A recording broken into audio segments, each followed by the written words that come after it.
Hello भक्तों, आप सभी को राधे राधे, जय श्री कृष्णा। आज मैं आपको एक ऐसी सच्ची घटना बताना चाहती हूँ कि जिसे सुनकर आप लोगों को भी यकीन नहीं होगा, लेकिन ये घटना 100% सच्ची है और कृष्णा भक्ति से जुड़ी हुई है। मेरी एक सहेली थी जो कि हिमाचल प्रदेश सोलन में रहती थी। उसके पति वहाँ पर जॉब करते थे और उनका रिटायरमेंट हो चुका था। वो लोग घर जाने वाले थे।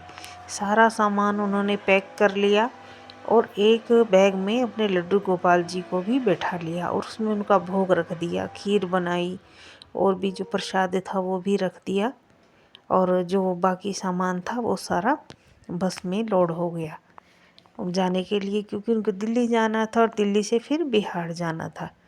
तो पूरा सामान उन्होंने सोलन से दिल्ली वाली बस में रख दिया। सामान काफ़ी था क्योंकि उनका रिटायरमेंट हो चुका था। तो जो वो लड्डू गोपाल जिस बैग में थे, वो छोटा सा बैग था, उस बैग में एक चैन थी और एक सोने की अंगूठी थी और लड्डू गोपाल जी स्वयं थे।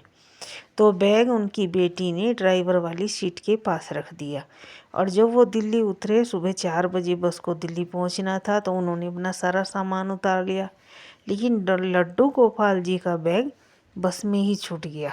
अब उन्होंने दिल्ली पहुंचने के बाद लगभग 4-5 घंटे बाद देखा कि हमारा सारा सामान है, लेकिन जिसमें हमारे लड्डू गोपाल जी थे वो बैग तो हमारा बस में छूट गया।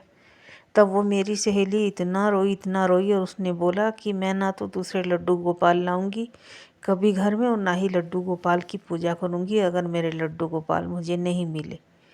तो उसने इधर उधर सबसे पता किया कि शायद वो बस मिल जाए, लेकिन उसको बस नहीं मिली। वापस बस के ड्राइवर ने और कंडक्टर ने वापस सोलन में फ़ोन किया कि हमारी बस में एक बैग छूट गया है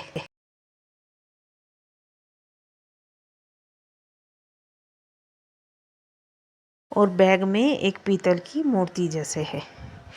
तो सोलन में जो जिसको फ़ोन किया था उसने बोला कि वो तो उनके लड्डू गोपाल जी हैं जो यहाँ पर रहते थे और उनको आप वापस ले आइए। बस के ड्राइवर ने जैसे बैग खोला तो देखा उसमें जैसे भोग रखा था भक्तों, वैसे कैसे भोग रखा हुआ था, ना भोग सड़ा था ना उसमें बदबू हुई थी। वो लोग भी अचंभित हो गए। वापस ड्राइवर ने बैग लाकर सोलन में दिया। फिर 1 महीना वहीं पर रहे जहाँ पर वो लोग पहले रहते थे।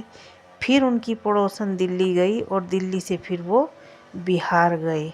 उसने अपने बिहार पहुंचा दिया लड्डू गोपाल जी। लेकिन सब अचंभित थे कि प्रसाद भी नहीं सड़ा और लड्डू गोपाल जी की मूर्ति भी कहीं नहीं खोई गई। यही है लड्डू गोपाल जी का चमत्कार।